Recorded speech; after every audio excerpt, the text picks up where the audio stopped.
The chains around her wrists told one story, but her eyes told another. There was no fear in them, only fire, burning brighter than the sun above. The marketplace was crowded, yet every gaze was fixed on her. Whispers echoed through the air. Is she the one foretold in the prophecy? Behind her stood a knight clad in steel, his armor gleaming like a wall of iron. His face was cold, his grip on the sword steady, as if ready to strike at the first sign of rebellion. But what unsettled the crowd wasn't his presence. It was her smile.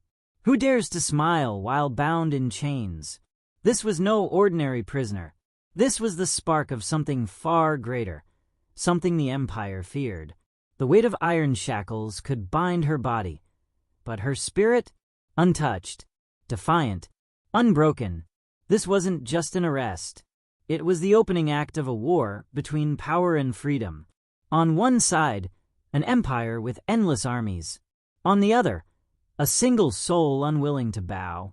The question is not whether she will break free.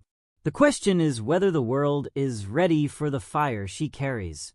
The sun burned high above the marketplace, casting long shadows between rows of weathered wooden stalls. The scent of smoke, sweat, and roasted meat hung thick in the air, mingling with the noise of merchants shouting their prices and beggars crying for alms. Yet today, no one cared for spices, silks, or steel. Every head had turned toward the center of the square, where a girl in chains was being dragged forward. She looked far too young to be here, her wrists bound in heavy iron links, her clothes torn and dust-stained. And yet, there was nothing weak in the way she walked.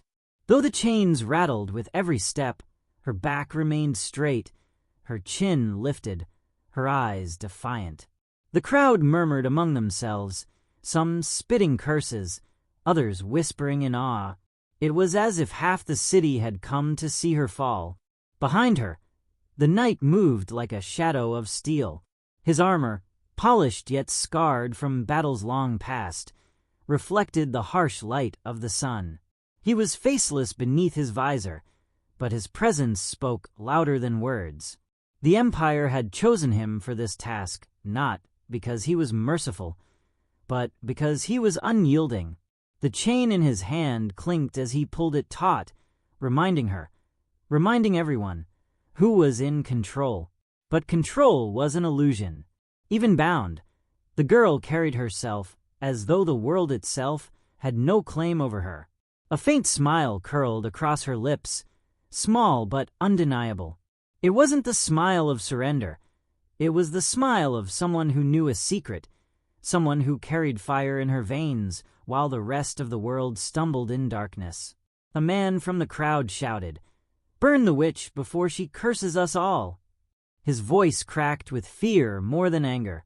Others echoed him, though just as many stayed silent, watching with hungry eyes. Some were drawn by hatred, others by hope.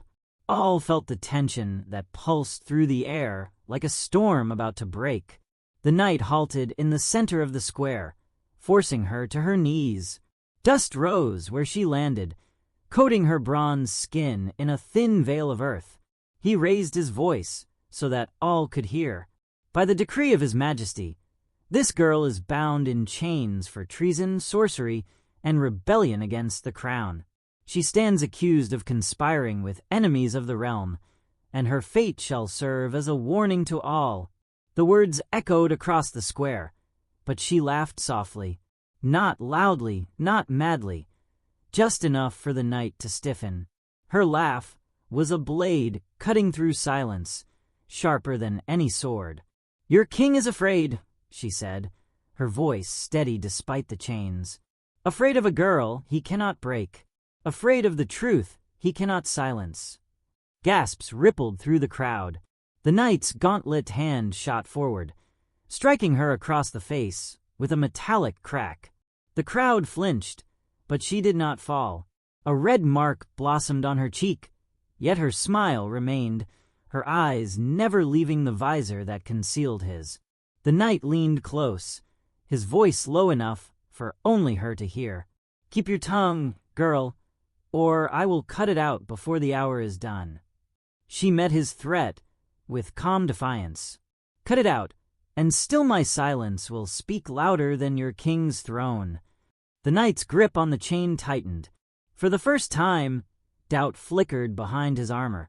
Not fear, but something deeper, a recognition that he was not facing a helpless prisoner, but a storm caged in flesh and iron. The crowd began to chant, some calling for her execution, others shouting for mercy. The noise rose like a tide, pressing against the walls of the square, threatening to spill into chaos. And yet, in the midst of it all, the girl closed her eyes. She breathed deeply, as though listening to something beyond the reach of chains and soldiers. The ground beneath her seemed to hum faintly, a vibration no one else noticed.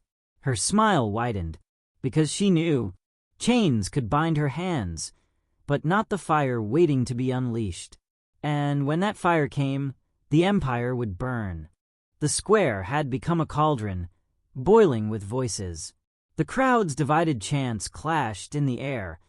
Half demanded blood, half demanded freedom. Children were lifted onto shoulders to see. Merchants abandoned their stalls. Even thieves paused their petty crimes to witness the spectacle. Everyone sensed that something greater than a mere trial was unfolding. The knight raised his armored fist, and the crowd's roar slowly dimmed into a simmer of murmurs. His voice cut through the stillness, cold and commanding. "This girl stands accused by the crown. She is no savior, no hero. She is a traitor who conspires to tear down the walls of order. Do not mistake her chains for martyrdom. They are proof of her crimes." He gestured to her, forcing her forward so all could see. The chains rattled, heavy and sharp. The girl stumbled, yet when she rose again, her gaze met the crowd's, not with shame, but with burning defiance. "Crimes?" she said loudly, her voice carrying across the square. "My only crime is refusing to kneel before a tyrant who feasts while his people starve. If you wish to see guilt, look not at me, but at the gilded throne you bow to." Her words struck like flint against stone, and sparks leapt into the hearts of those listening. Farmers clenched their fists. A mother pulled her child closer, whispering prayers. Even the soldiers at the edge of the square shifted uneasily, their eyes flicking toward their commander for reassurance. The knight stepped closer, his steel boots grinding against the dirt. "Silence!" His shout cracked like thunder. But the girl only laughed again, the sound raw and fearless. "You can bind my hands," she said, lifting her chained wrists high for all to see, "but you cannot bind the truth." The crowd erupted once more, this time louder, fiercer. Some hurled curses at her, convinced she was a witch. Others shouted their approval, voices trembling with newfound courage. The fragile line between fear and rebellion was beginning to blur, and the knight knew it. He yanked the chain hard, pulling her toward him until they stood inches apart. "Another word," he growled, "and I will see your tongue torn out before your body is broken." Her eyes flashed, and she whispered back, low enough that only he could hear, "Then do it. Let them see what your justice truly means."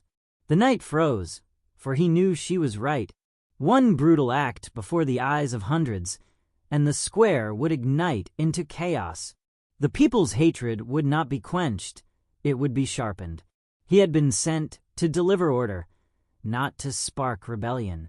But the girl was no ordinary prisoner. She knew the Empire's greatest weakness, its fear of its own people. A sudden commotion broke out in the back of the crowd. A man shoved his way forward, shouting, "She speaks the truth. The king bleeds us dry."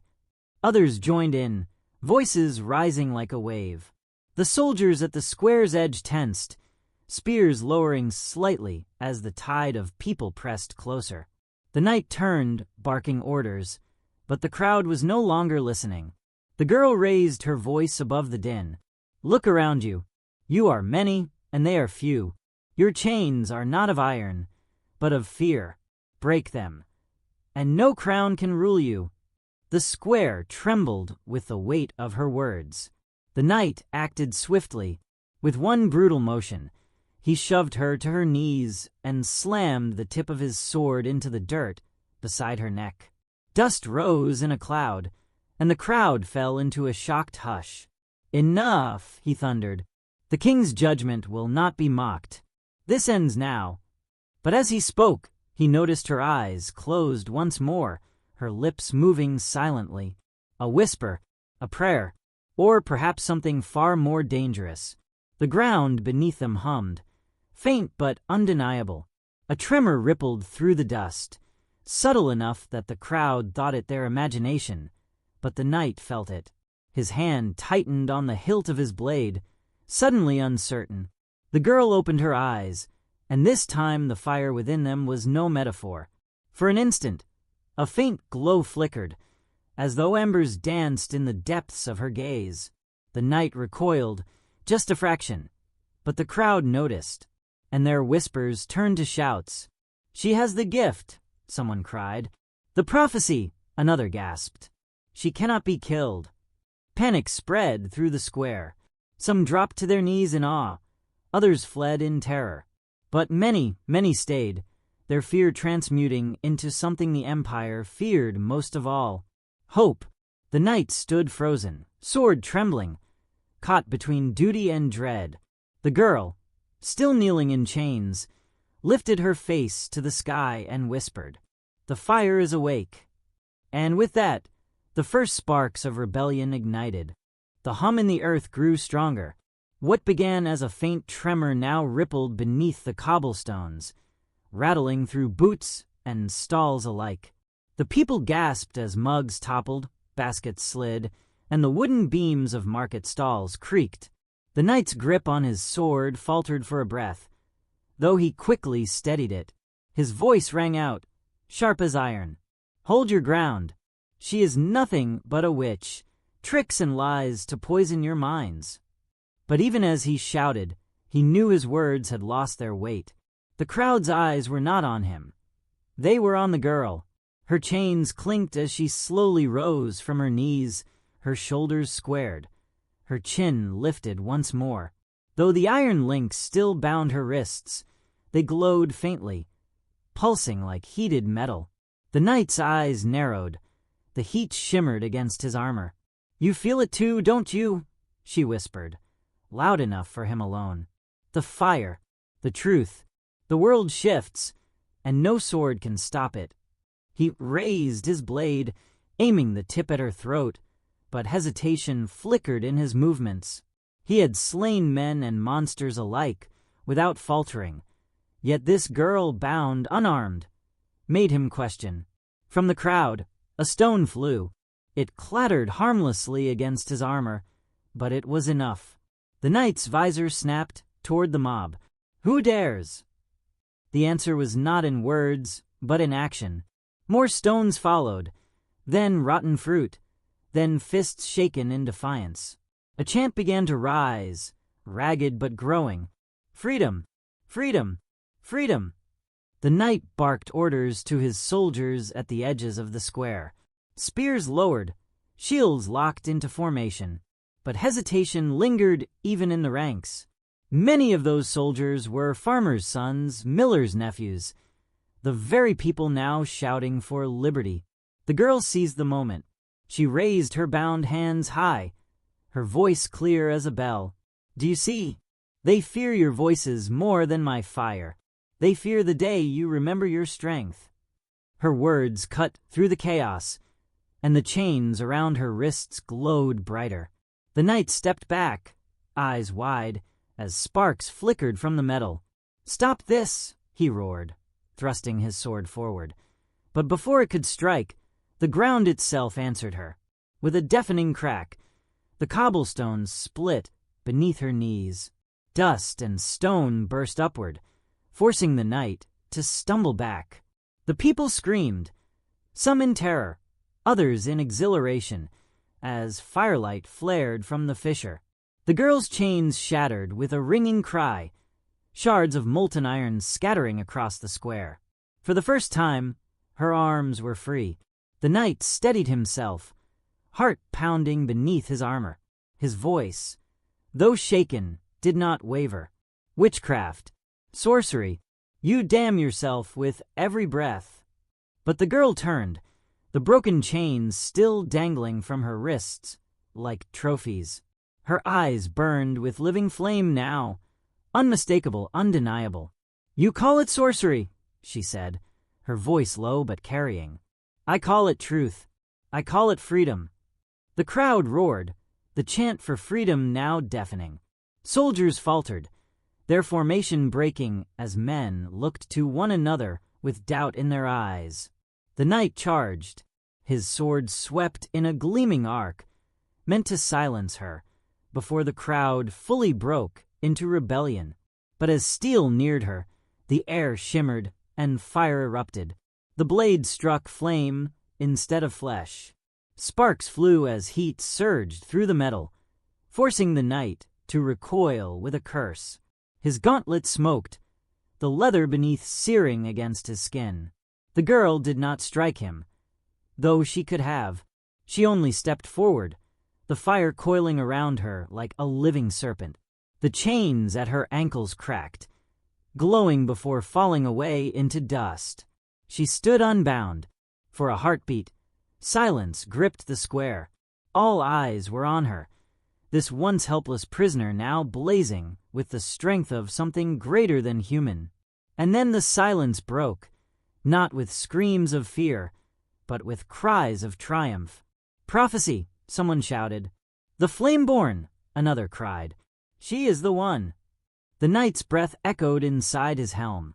He had faced rebels, brigands, even beasts from the wild marches, but never had he faced prophecy itself. And prophecy was not something a sword could kill. Still, he raised his weapon again. He was a knight of the crown. He would not yield. But deep in his chest, a question gnawed. What if she was right? What if the crown he served was built on lies? The girl's gaze met his. Fire danced in her eyes, but there was no malice, only certainty. "This is the breaking point," she said. "For you, for me, for them. Choose your side, knight. The world will not wait." The square was no longer a marketplace. It was a battlefield. The first scream tore through the air as soldiers shoved their spears into the crowd, desperate to restore order. Farmers, merchants, and beggars alike scattered in panic or fought back with whatever their hands could grasp.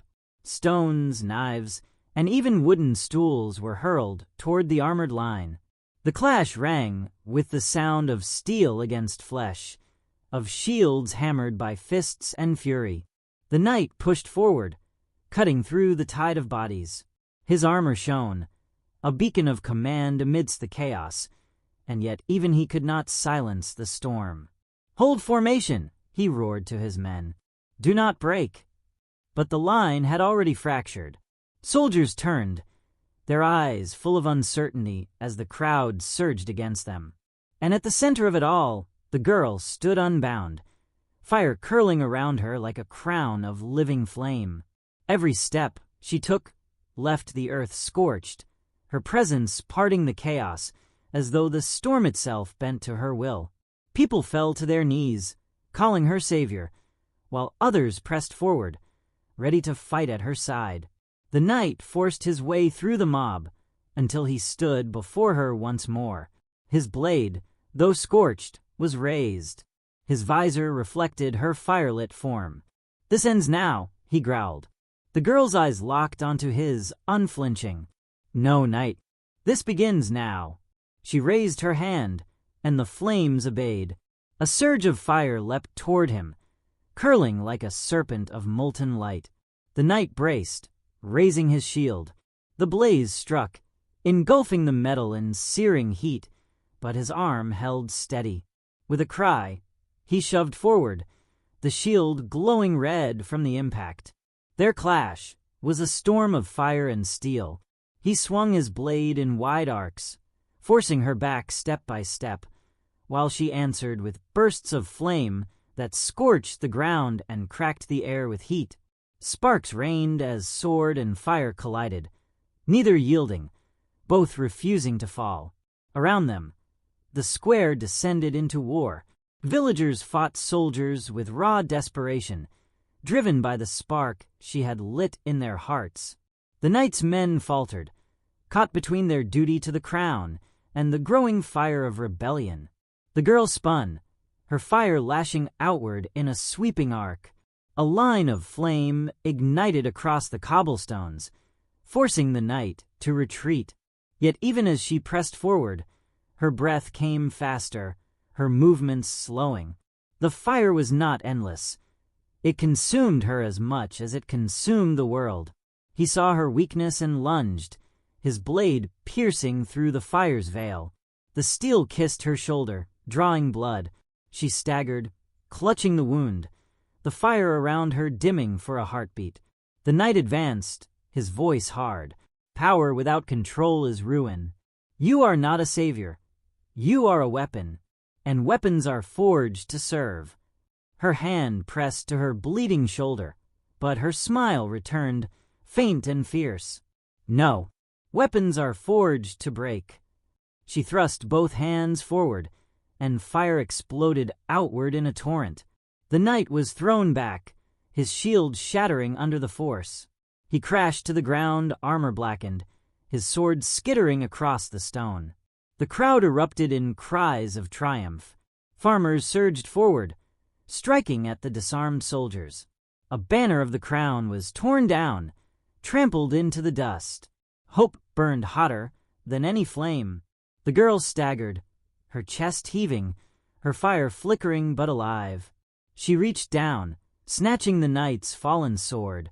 Its weight trembled in her grip, not from fear, but from the exhaustion pressing against her bones. The knight rose slowly, his helm dented, his gauntlets scorched, his visor lifted just enough for his eyes to meet hers. Blue, sharp, unyielding. "Kill me then," he said, voice hoarse but steady. "Strike me down and prove to them you are nothing but another tyrant in the making." The sword hovered in her hands, the firelight dancing on its edge. The crowd pressed in, shouting for his death, shouting for blood. The knight knelt unarmed, yet defiant even in defeat. For a long moment, silence stretched between them. Her chest rose and fell, her face pale beneath the glow of her fire.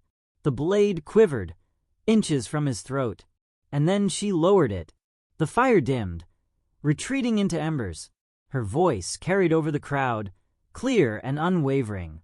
"No, I will not become the monster they fear. His life is not mine to take, it is his to change." The crowd gasped, confusion rippling through them.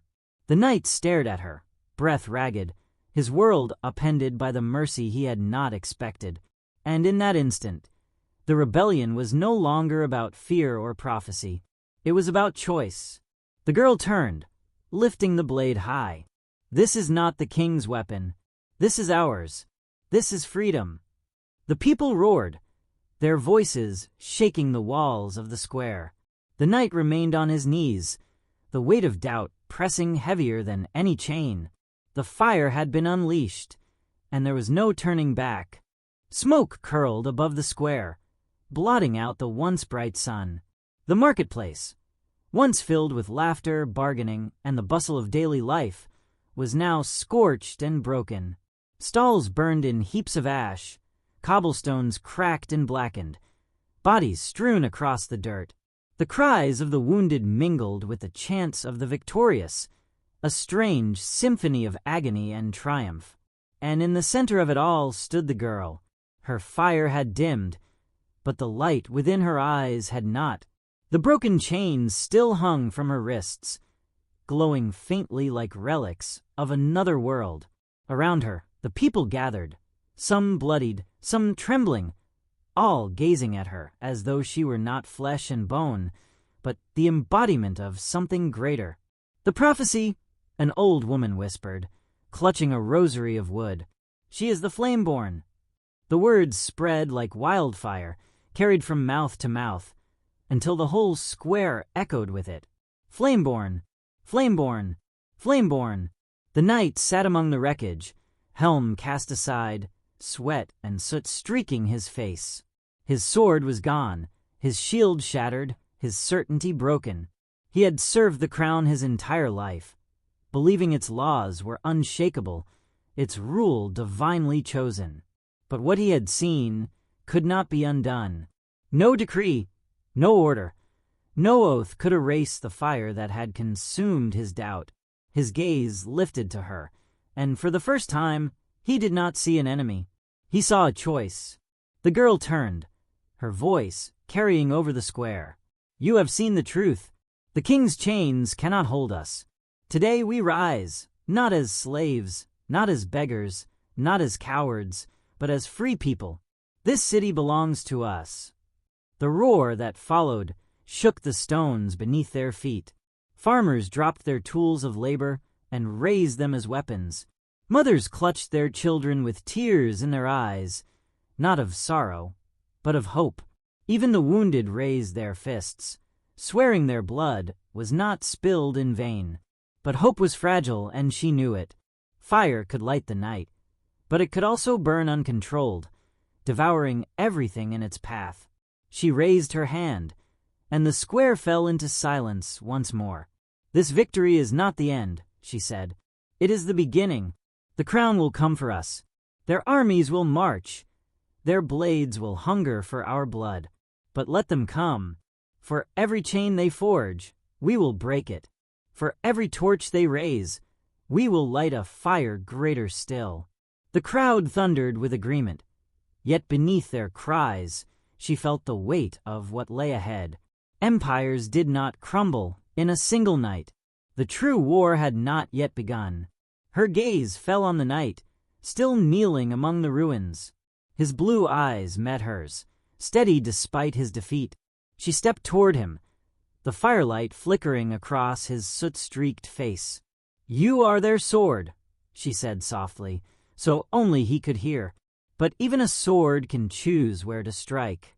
He looked at her for a long moment, then lowered his head, not in submission, but in acknowledgement. For the first time, he questioned whether the crown he had sworn to serve was worth the blood it demanded. The people surged forward, lifting her onto their shoulders. She tried to resist, but they carried her as though she were already their queen, their banner, their living flame. "Flameborn! Flameborn!" they cried, their voices echoing off the broken walls of the square, reaching into the streets beyond. And beyond the city walls, others would hear.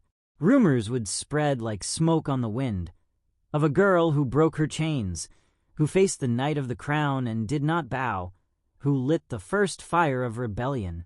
The empire would hear, the king would hear, and they would not forgive. As the sun dipped low, painting the sky in crimson, the girl lifted her gaze to the horizon. Smoke and fire rose from the city she had ignited, but beyond it stretched the vast world. Villages still in chains, towns still under the crown's heel, armies that would march to crush her before her legend could grow.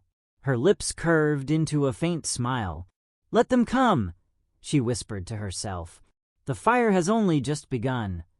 And with that, the embers of tomorrow glowed brighter, promising not peace, but war, and the dawn of an age written in fire.